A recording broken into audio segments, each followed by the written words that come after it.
946551.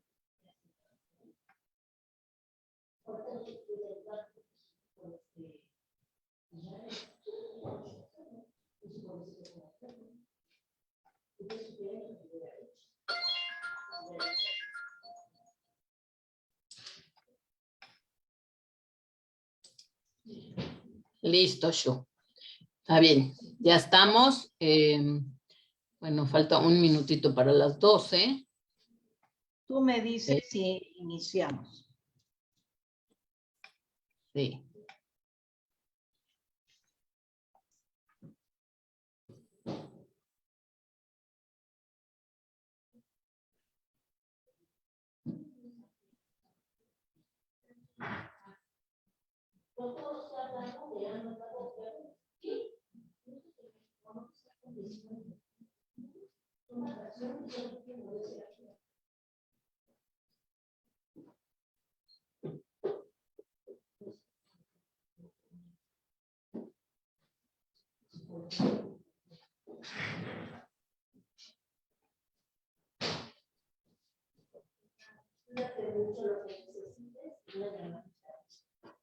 Listo, Shu. Ya estamos. Ok. Pues muy buenas tardes, bienvenidos todos. La verdad es que es un gusto, como siempre, verte, Shulamit, Goldsmith, aquí en nuestras pláticas mensuales del primer miércoles de cada mes, y siempre con temas súper interesantes. Y el de hoy, pues, ni se diga, un tema interesante y controversial un poco, ¿no? Así según, es. según la historia. Mismo. Exacto, exacto. Hace un momento que lo voy a aclarar, si me permites, claro. Sí, claro, ahorita te doy el micrófono, Shu, nada más quiero recordarle al público que esta plática queda grabada, tanto en Facebook como en YouTube de La Keile, por si quieren volverla a ver o por si alguien no la pudo ver en este momento y se quiere meter, ahí están, al igual que todas nuestras pláticas que hemos hecho desde la pandemia. Y también quiero decirles que si tienen alguna duda, comentario, alguna pregunta, que la apunten por favor, ya sea en el chat o en preguntas y respuestas por Zoom o por Facebook, y yo las leeré al final para que Shulamit nos conteste. Pues Shu, ahora sí te dejo el micrófono, es todo tuyo para que nos cuentes esta increíble historia que estábamos platicando hace un rato. Claro, Anita. Buenas tardes, Anita. Buenas tardes a todos, a todas. Me da gusto estar aquí nuevamente. Y vamos, como dijo Anita, a hablar de un tema que a pesar del tiempo transcurrido, más de 100 años, sigue siendo muy interesante, muy controversial. Quiero hacer un comentario inicial, más bien una advertencia inicial. Este tema se ha prestado mucho a la ficción, a la novelización, a la fantasía, y pues yo quiero comentarles que mi plática no va a ir por ese rumbo. Mi plática va a estar centrada en elementos históricos, lo más posible probados, comprobados por investigaciones de estudiosos de la época, estudiosos e investigadores de la historia de Rusia, y posteriormente lo que pasó con las diversas mujeres que asumieron la personalidad de quien vamos a hablar hoy, de la duquesa Anastasia, la hija más pequeña del zar. Para eso tenemos que ubicarlo, contextualizarlo en un entorno histórico muy interesante, muy fuerte, que fue el zarismo durante siglos en ese enorme territorio que son 17 millones de kilómetros cuadrados de territorio que era el Imperio Ruso.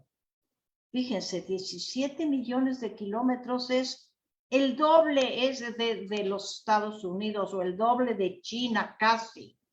o si los juntamos a los dos territorios, entonces podemos entender la grandiosidad que se adjudicaron los zares durante siglos en ese territorio del Imperio Ruso. Y lo vamos a hacer rápidamente, vamos a ir ascendiendo en el tiempo, pero es importante conocer cómo era la vida de miles, millones de rusos que habitaron en estos territorios y que se prolongaron a través de siglos hasta llegar al siglo XX, fines del XIX y del XX, que es cuando se desarrolla nuestra historia de hoy. Sabemos que el Imperio Ruso, muy fuerte, muy reconocido entre los otros imperios de la época, va a tener una enorme, gigantesca desigualdad social. Millones de rusos viviendo en pobreza, en ignorancia, en superstición religiosa, y un escalón, un escalafón muy, muy superior es el que habitaba la corte, los zares, como podemos hoy contemplar en los museos de Rusia. Ya no voy a decir Unión Soviética, voy a decir las palabras tal como deben de ser utilizadas. Ahorita vamos a hablar de Rusia. Fines del siglo XIX, principios del siglo XX, los aires renovadores que van a agitarse por el resto de Europa llegan solamente a este escalafón alto que les digo que es de los zares, pero no llegan ni remotamente a la población rusa.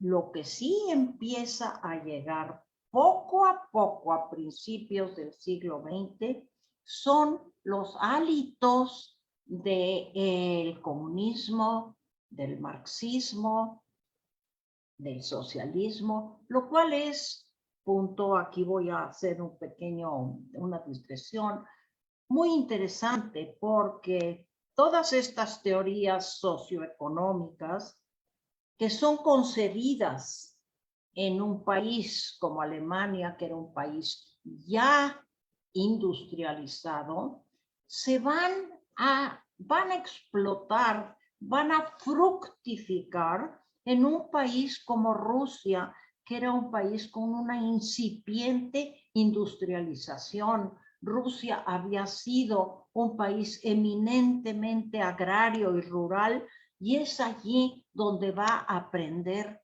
el comunismo y el socialismo y las ideas marxistas. También hay que explicarlo por la enorme desigualdad social. Bueno, eso vamos a ponerlo a un lado. ¿Por qué? Porque nosotros vamos a hablar de Anastasia. Anastasia, que es la cuarta hija del zar Nicolás II, de su esposa alemana Alejandra. ¿Y qué va a suceder? ¿Cuál es el drama de esta familia? Como les digo, históricamente es interesante porque de otra manera no nos podemos explicar lo que sucedió. Históricamente, Rusia con el zar Nicolás II se encuentra a la deriva.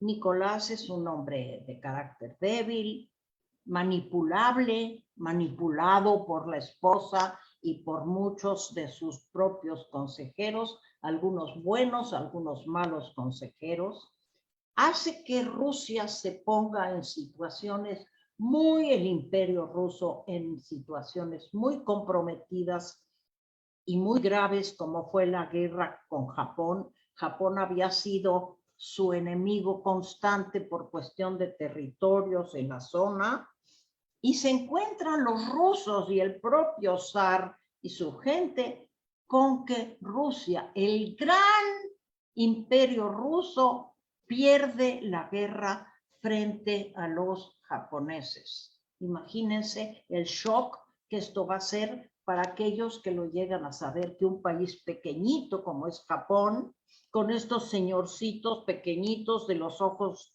pequeñitos, y derrotan al Imperio Ruso. Eso es en los años 1905, 1906.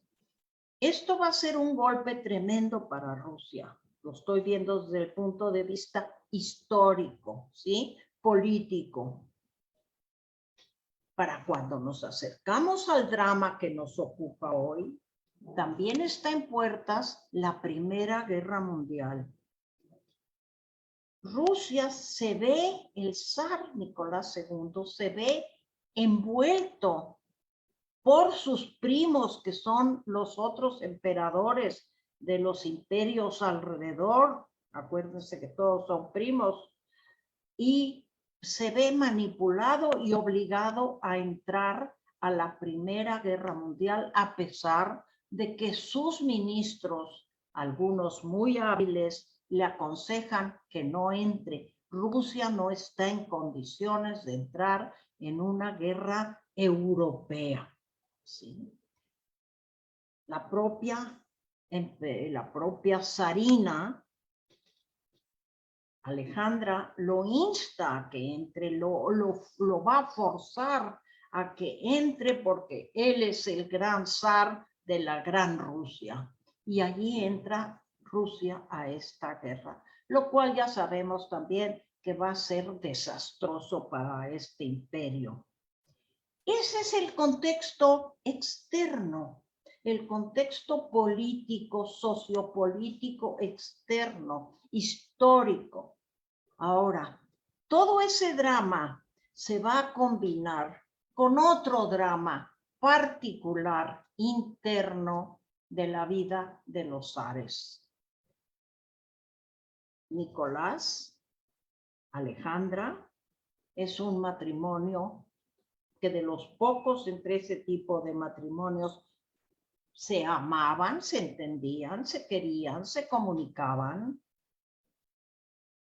Ella es alemana, una mujer frívola, una mujer manipuladora que nunca hizo un esfuerzo ni siquiera para hablar el ruso, siendo que era la zarina, no hizo ningún esfuerzo, siempre habló en idiomas, ya fuera inglés o ya fuera alemán, con el propio zar.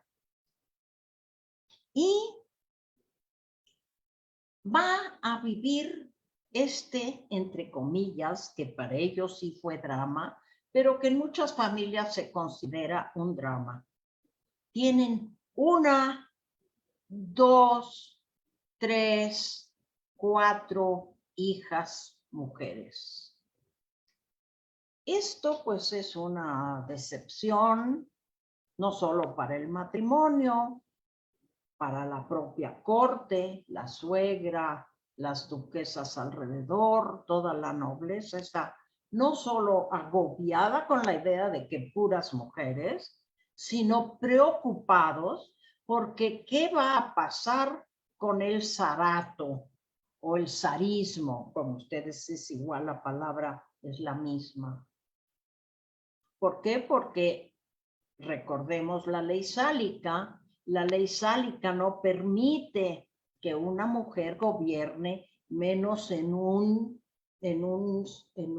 ambiente, en un tipo de gobierno tan conservador, tan tradicionalista como eran los zares. Entonces está el grave problema de que no hay un hijo varón que vaya a heredar el trono, no va a heredar el cetro, no hay un zarevich, ¿sí? Un pequeño zar que vaya a heredar. Eso los tiene tremendamente preocupados y la zarina se siente, pues, de alguna manera culpable. Aquí nadie sabe lo que va a hacer, pero esta ansiedad por tener un hijo hombre, un hijo varón, va a ser esta ansiedad para mantener vivo al zarismo, va a ser lo que finalmente, les adelanto lo que ya todos sabemos, lo que va a acabar con el propio zarismo. Pero para eso falta. Nacen estas 4 mujeres, finalmente En medio de toda esta turbulencia política que les acabo de comentar, está la turbulencia interna de la familia. Que, oh, sorpresa, el quinto embarazo da a luz a un niño, a un hijo varón. Oh, felicidad. Pero esta felicidad va a ser de muy corta duración, porque en pocas horas, en pocos días, empiezan a darse cuenta que hay una situación muy grave con este pequeño bebé. Y es que de su cordón umbilical no sana, hay una constante hemorragia y entonces se determina, se diagnostica que el pequeño Zarevich sufre de hemofilia. La hemofilia es una enfermedad que se dice que ataca solamente a las familias nobles, entre comillas nobles, ¿sí? A los de sangre azul, aunque nunca he visto que una persona de sangre azul, todos tenemos roja, pero que es una enfermedad que ataca a la nobleza, a las coronas. Y que también lo que se sabe es que la hemofilia es una enfermedad que la transmite la madre, o sea, el elemento femenino, y que ataca principalmente al elemento masculino, o sea, a los hombres, a los hijos. O sea, que aquí quedó claro que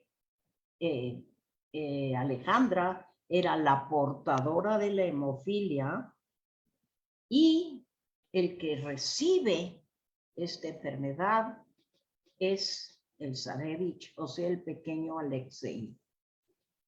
Esto va a enloquecer a la familia, principalmente a esta mujer que de por sí era, como les dije, muy superficial, muy frívola, muy nerviosa, muy dada a ataques de histeria, y deciden que ante el peligro del pronóstico, del diagnóstico, que pronostica que el Zarevich no va a llegar a la edad adulta, deciden mantener en secreto esta situación. El zar se ve entre el conflicto gravísimo interior de su familia y los conflictos políticos muy graves que tienen entre la guerra y los conatos revolucionarios que empiezan a agitar al zarismo. Porque acuérdense que la revolución se concreta en 1917 y el final del zarismo es 1917, obvio, con el triunfo de la Revolución Rusa. En fin, que tenemos esta situación muy grave. Aquí ya en una ocasión anterior comentamos aquí mismo en este espacio la malísima, la nefasta influencia que va a tener aquel monje tenebroso, Rasputin, que va a tener una gran influencia sobre la zarina. Y con la zarina, cuando el zar está en el frente, al que ella insta que vaya al frente, y ella se queda manejando los destinos del imperio, imagínense, y aconsejada tenebrosamente por Rasputin, eso ya lo vimos en una ocasión anterior, la situación más caótica no podía haber sido. Ahora, regresamos al ámbito familiar, que es el que nosotros nos interesa hoy, el de Anastasia.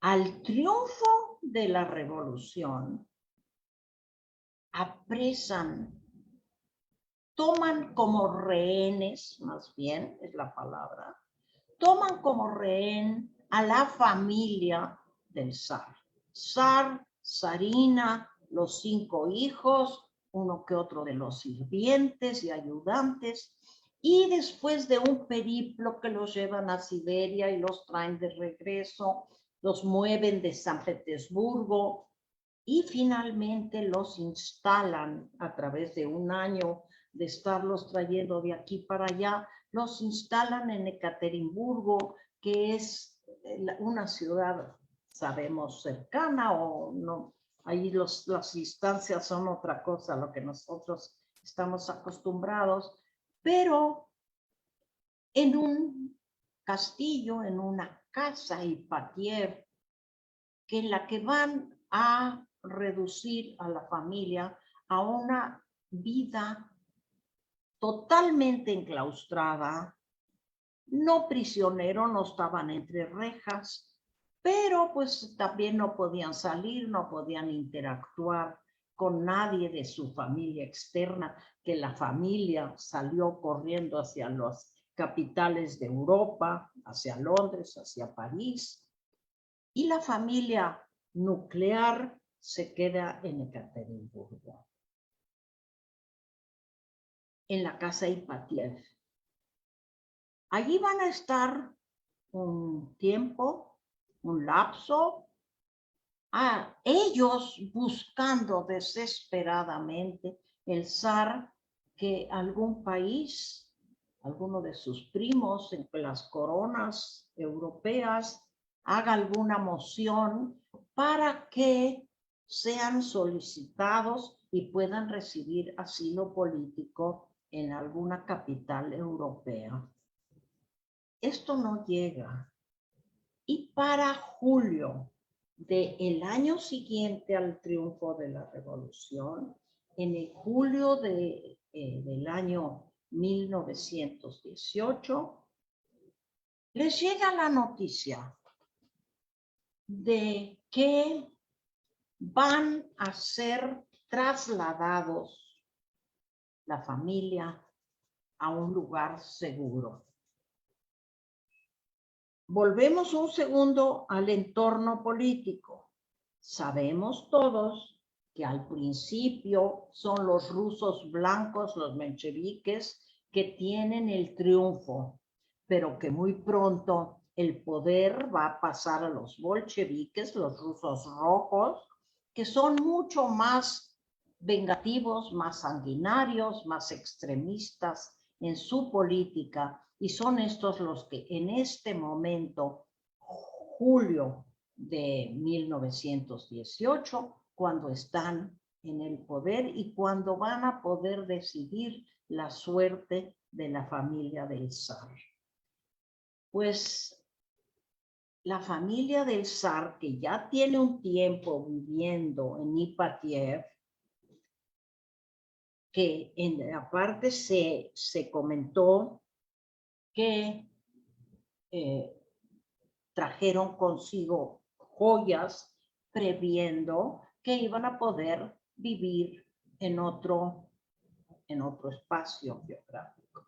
Aquí quiero, no sé, les reitero que mucho de lo que se maneja con respecto a la vida de los zares, de la zarina, de Anastasia principalmente, pero cualquiera de las duquesas, duquesitas como eran conocidas las 4 hijas, está permeado de muchísima ficción, de muchísima fantasía, que ha dado lugar, como dijimos al principio, de películas, de obras de teatro, de novelas, pero que muy pocas de esas novelas, algunas sí, muy serias, pero la mayoría es elucubraciones ficticias por lo interesante, por lo atractivo que puede ser ficcionar sobre la vida de Anastasia.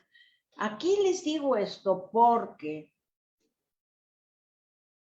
con el tiempo se ha comprobado que sí cargaron con sus joyas cuando salieron de su gran palacio donde vivían su vida cotidiana antes de caer en esta desgracia. Y las tenían cosidas cuando les dijeron en este momento, en julio de 1918, que les dicen, va a venir un transporte por ustedes. Los vamos a colocar en el sótano de Ipatier, de esta casa, que por cierto de manera tenebrosa tiene una traducción que dice la casa para una condición especial. Yo no conozco ruso, pero sé que eso quiere decir Ipatier. Y los trasladan a un sótano. Y aquí es donde no sabemos si desde antes o en ese momento la zarina y las hijas cosen dentro de sus vestidos joyas para protegerse en la vida futura que esperan tener. Y que ahorita vamos a ver para qué sirvieron. ¿Por qué? Porque están esperando, esperanzados, que les van a dar la noticia de quién les va a dar asilo político. Y cuando están allí el zar, la zarina, sus hijos y unos sirvientes, viene el portavoz de los bolcheviques y un señor Yurovich, creo que era algo así, Yurovich, y les dice que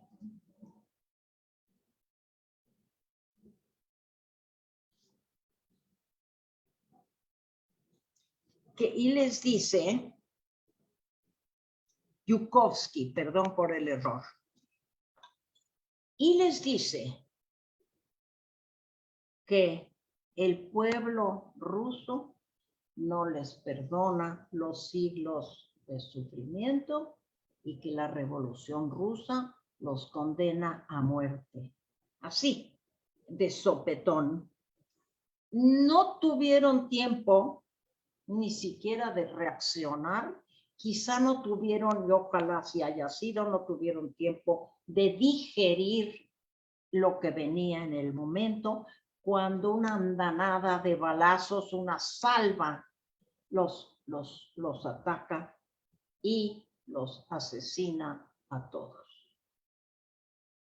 Cuando llegó este señor, portador de esa trágica noticia, viene acompañado de otros hombres armados que el zar pensó que era para escoltarlos hasta un puerto seguro.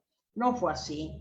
Y surgieron los balazos, surgieron las muertes.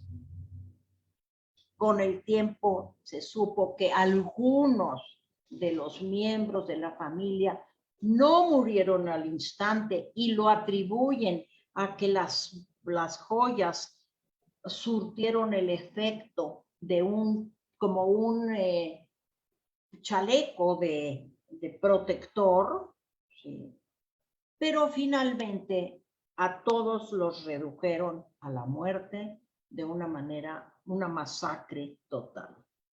Una masacre total de la cual no es posible que haya salido nadie con vida.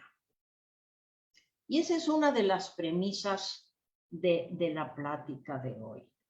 No es posible que ante una masacre con este grado de sanguinario, de criminal, se haya salvado nadie, como se esgrimió más adelante. Allí quedaron los cadáveres de todos y este propio señor se encargó de sacar los cadáveres de allí porque era como una evidencia excesivamente sanguinaria para el sistema, aún para el sistema bolchevique. Trató de deshacerse de algunos cadáveres y es aquí donde empieza a torcerse la historia y a dar lugar a la fantasía. ¿Por qué? Se encontraron el número de cadáveres del zar, la zarina, varias de los servicios, hombres y mujeres, y faltaron 2 cadáveres de 2 de los hijos, que les adelanto que años después fueron encontrados en otra fosa. Pero aquí, cuando se dispone de los cadáveres en el primer momento, en los primeros momentos, no aparece el número de cadáveres de las personas que habían estado reducidas a ese sótano. Entonces allí empieza la duda respecto de quién quedó con vida, si es que alguien quedó con vida. Los historiadores y los antropólogos que han trabajado este asunto dicen que no es posible que haya quedado nadie con vida, pero quedó en suspenso la cuestión de los cadáveres. Un par de años después, de un hospital psiquiátrico en Alemania, empieza a surgir el rumor de que una de las hijas, que es el cadáver que faltaba, está recluida en un hospital psiquiátrico y la encontraron en el momento que se quiere suicidar en un puente en Berlín y le arman que tiene un parecido con Anastasia, que desde ahorita les puedo decir con los estudios antropológicos posteriores, no puede ser. Anastasia era muy chaparrita, era una niña, le decían la ardillita porque era chaparrita, porque era traviesa, era rechonchita, y aquí esta mujer no tenía ningún parecido con ella. Anna Anderson se llamaba esta mujer, que tan pronto como 1920 se encuentra con que resulta que tiene un parecido con la duquesa Anastasia. Y de allí empieza a armarse el mito de que es Anastasia, de que quedó con vida y que pues hay que hacer respecto de ella. A todo esto hay que recordar que la madre del zar no murió, no estaba entre la gente que fue asesinada. Ella fue de los que huyeron suficientemente a tiempo a París, y cuando vio, nunca se quiso entrevistar con esta falsa Anastasia, pero sí logró ver y negó absolutamente cualquier relación, cualquier parecido con su nieta Anastasia. Y de allí siguió Anastasia, esta Anna Anderson. Continuó con esta fantasía, a pesar de que era comprobado que había estado en una institución psiquiátrica. Ella se casa, va a vivir, va a hacer su entrada a los Estados Unidos.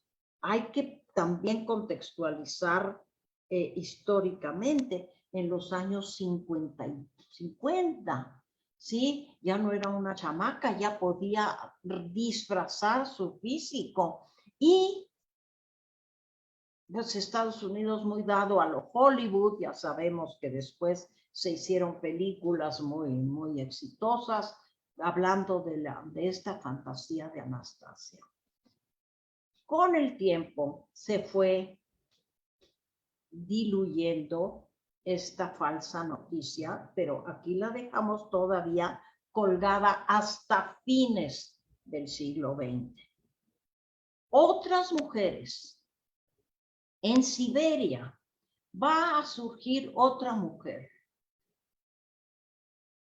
Luego les digo el final de Anna Anderson. Otra mujer que reclama ser Anastasia. ambas, Anna Anderson y esta otra mujer con un nombre totalmente ruso, Vasilyevna o algo así, van a llegar tan lejos como a querer reclamar parte de la fortuna que se queda de los zares. Aquí ya las cosas se ponen un poco más difíciles porque ya se está hablando de grandes, grandísimas fortunas que estas mujeres obnubiladas seguramente quieren reclamar para sí mismas. Y hay aún quien no sabe si están reclamando el espacio de Anastasia, si están reclamando el espacio de Tatiana, que eran en tamaños parecidos, porque olvidé decirlos, los nombres eran totalmente rusos: Olga, Tatiana, María, Anastasia y Alexei. Esos son los hijos. Lo que es más, hay un hombre de la CIA, que, obnubilado también, reclama ser el zarevich muchos años después, que ya para entonces la gente ya está pues curada de estas fantasías. Una mujer búlgara escribe un libro hablando de sus memorias como la duquesa Anastasia. O sea que el mito de Anastasia dio para muchas fantasías, para muchas usurpadoras que finalmente quedaron en nada. ¿Y por qué quedaron en nada? La familia, que poco a poco se fue extinguiendo por edad, por lo que se diluyeron,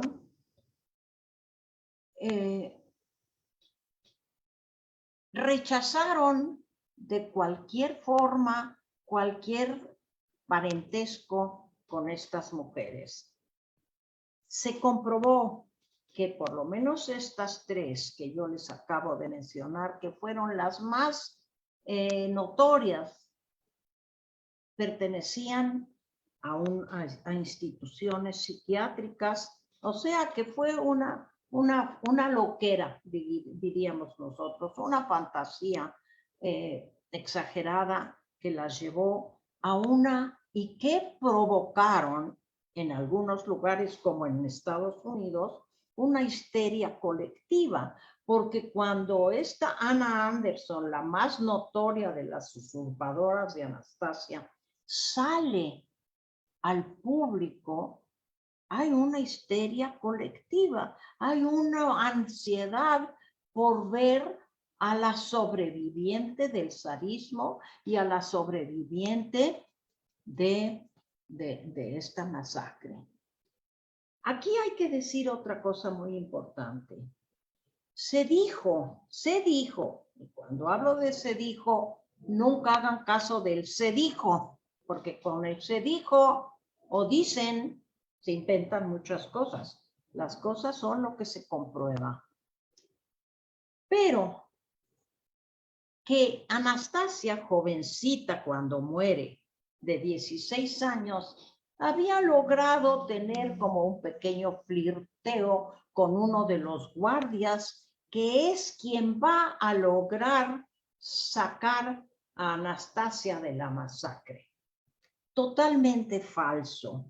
Contextualizando nuevamente. Ningún soldado servidor de los bolcheviques se hubiera atrevido a tomar ese riesgo de salvar a una de las salvar a una de las herederas del zar. ¿Por qué?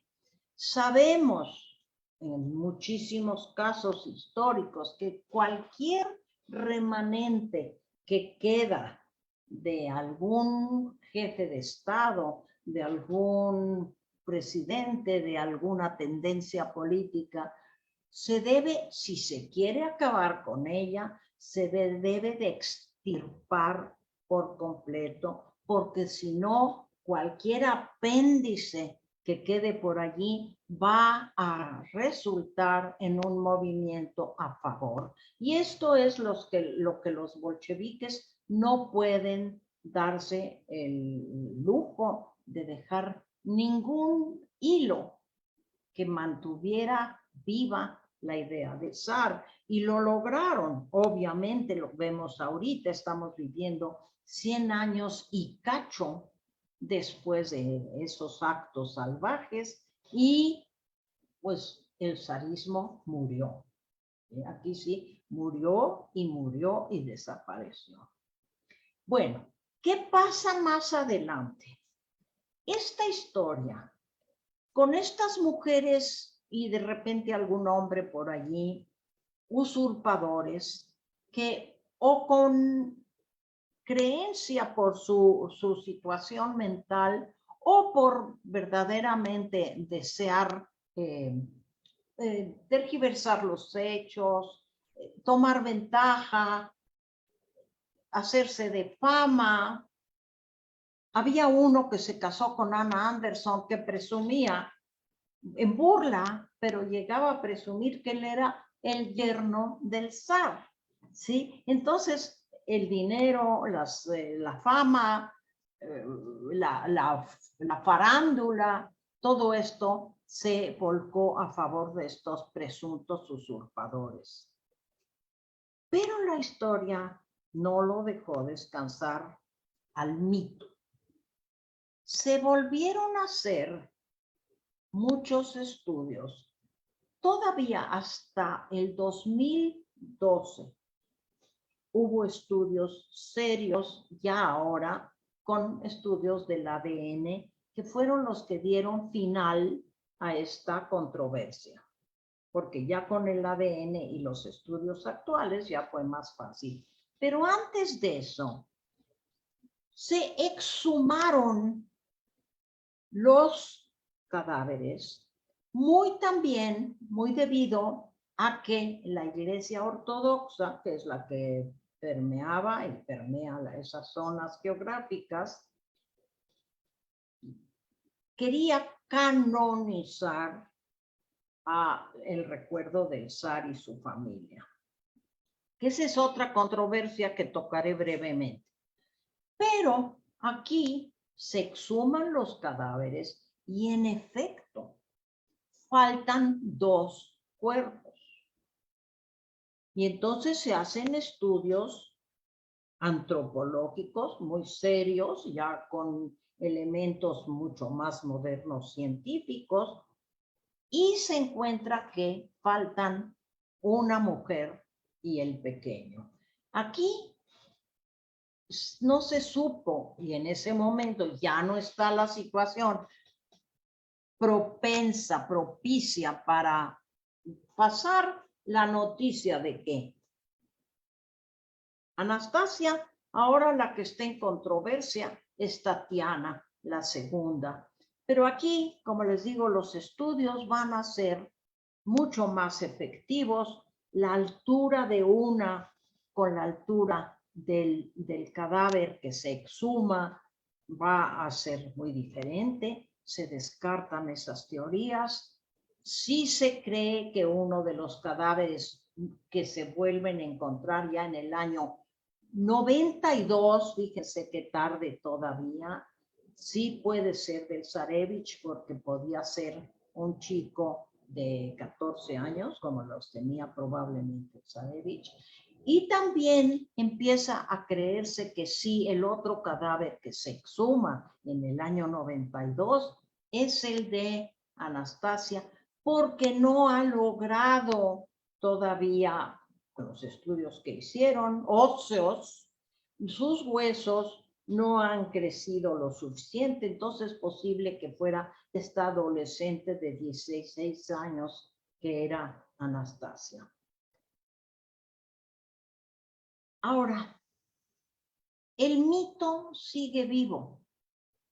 Me decía Anita que en estos días van a volver a estrenar una obra de teatro musical, además, sobre la vida de Anastasia. Por ahí también me entero que además de las películas y las novelas que se han hecho, hasta Disney hizo una película tomando este mito de Anastasia. También para quien sí esté interesado en este conflicto, en este dilema, hay libros serios acerca de eso y también están las teorías más recientes que se refieren a la canonización de la familia del zar. No había muchos, ahí mismo se dividen las opiniones dentro de la Iglesia Ortodoxa, porque no hay razón para canonizarlos. No son santos, lejos de ser santos. Argumentaron que fue un líder débil, sanguinario, poco preocupado por su pueblo. No son mártires tampoco, pero había algo que hacer después de esta muerte tan trágica de toda la familia. Y sí se canonizaron algunos y por eso se exhuman los otros cuerpos, los dos últimos que se encuentran en el 92. Les digo, sí hay libros que han hecho un estudio exhaustivo, que se han preocupado por basarse no en la fantasía, que bueno, la historia da para una gran fantasía, pero como diríamos aquí entre familia, no se vale. ¿Por qué no se vale? Porque fue un episodio tremendamente trágico, tenebroso, producto de un levantamiento popular. Recordemos que la Revolución Rusa es, junto con la Revolución Mexicana, las dos grandes revoluciones sociales del siglo. Entonces, y las víctimas directas fueron la familia del zar. Aquí me gustaría detener, Anita, si nos das un espacio para cualquier comentario, cualquier pregunta, a ver, o qué quedó por ahí colgando. Pues qué interesante, Shu. La verdad es que está muy, muy interesante esta historia. Y ¿sabes qué? Ahora tengo más curiosidad de ir a ver la obra de teatro para saber cómo resuelven todo esto, porque pues es una historia muy trágica como para que lo hagan teatro musical. Entonces vamos a ver. Y como te digo, apenas me entero, haciendo mayores investigaciones, que Disney hizo una película basada en eso. Y ahorita me dices, yo recuerdo la primera película, tengo los años suficientes para recordar aquella película de Ingrid Bergman, en la que, bueno, la gente se enamoró, pero que cuando la piensas para atrás, dices, perdóname, pero es una aberración, porque verdaderamente es la vida de una usurpadora. Y si lo que te interesa es la vida o el destino de la víctima de Anastasia, son dos situaciones, dos cosas diferentes. Pero todo el mundo tiene derecho a divertirse, Anita, y que disfrutes la obra. ¿Ok? Yo la voy a ir a ver y te voy a comentar qué pasó, cómo lo resolvieron.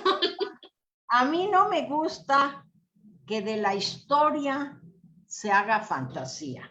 A mí me gusta, claro, leo muchos libros ficción y voy a ver obra de teatro ficción, pero que no se pretenda enclavarla en un hecho histórico.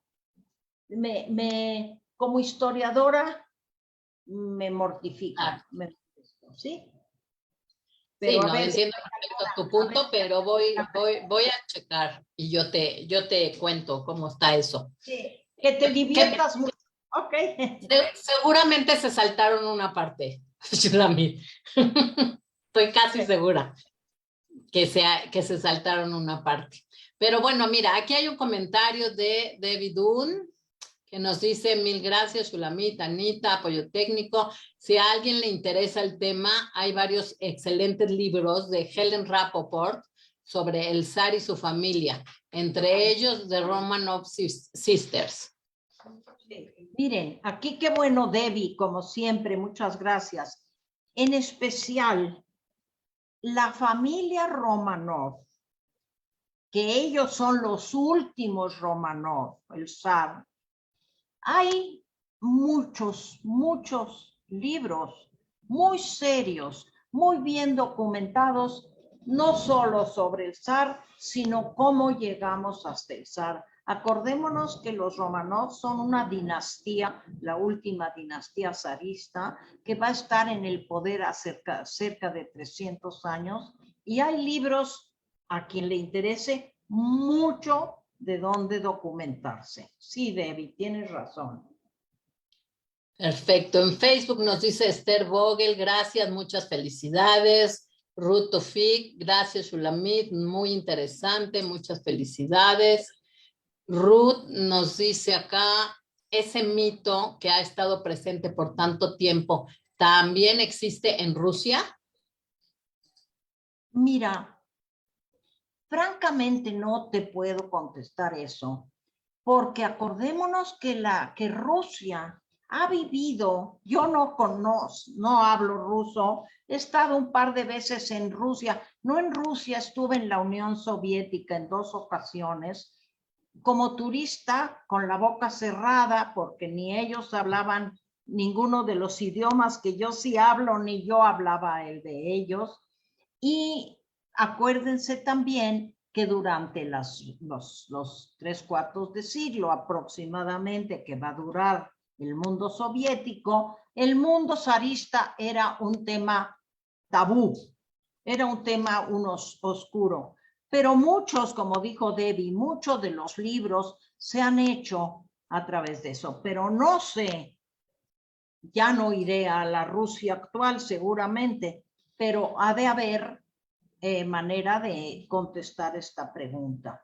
Quiero decir, antes de contestar cualquier otra pregunta, que como yo llamé a la plática, eterno enigma, es cierto, se queda como un enigma. Si bien adentro de esto hay un gran mito, que es comprobado que es un mito, el mito de la Anastasia resucitada, digamos, eso es lo que es el mito.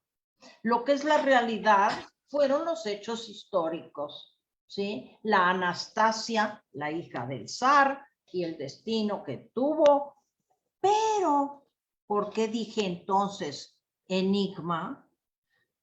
Porque se comprobó que las usurpadoras eran usurpadoras, pero por otro lado, los cadáveres faltaron a la hora de la exhumación primera y a la hora de encontrar los efectos de la masacre en el propio 1918, faltaron 2 cadáveres. Ese también es un hecho que así fue y que entonces nos deja.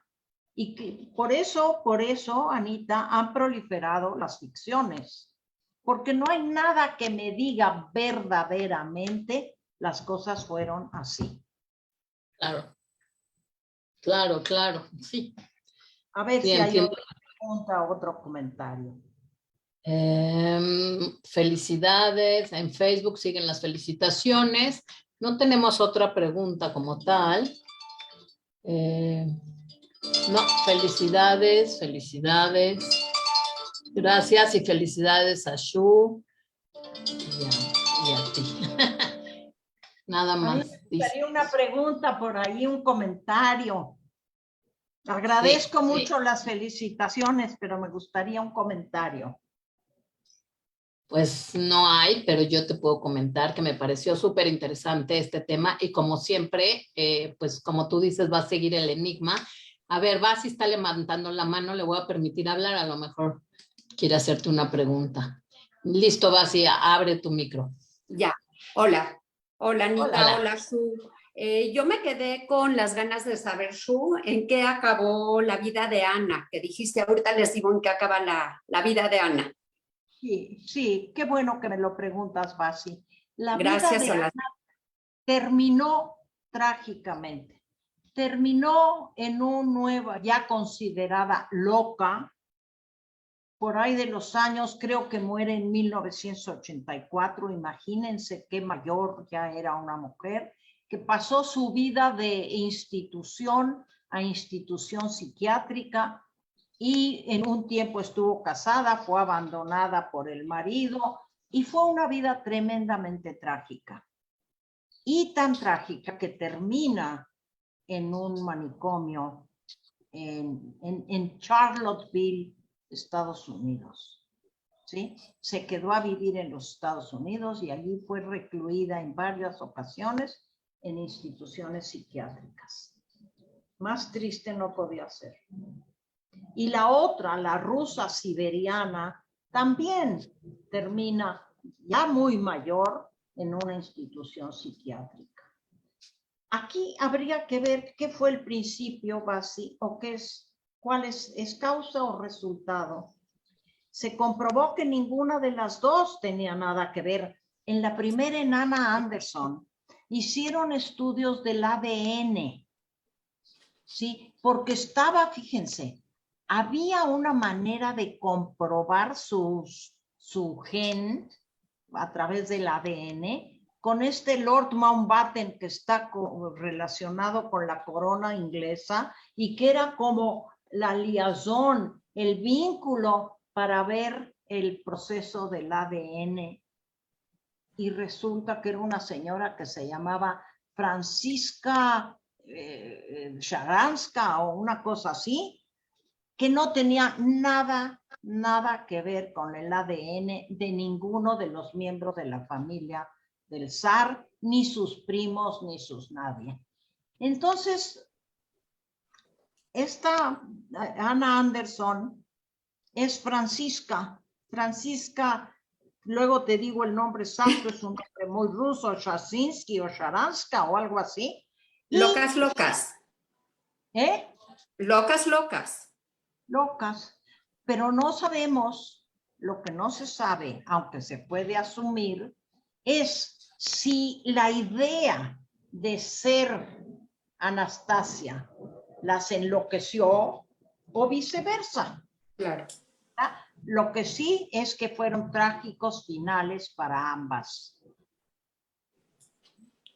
Y como les digo, para quien le interese esta parte de las usurpadoras, hay bastantes libros, yo les puedo dar una bibliografía, pero es trágico y es triste, porque se ve repetir el mismo patrón de esta histeria que corrió por tomar la personalidad de esta duquesita, porque se le decía duquesa y como yo era la más pequeñita, le decían duquesita.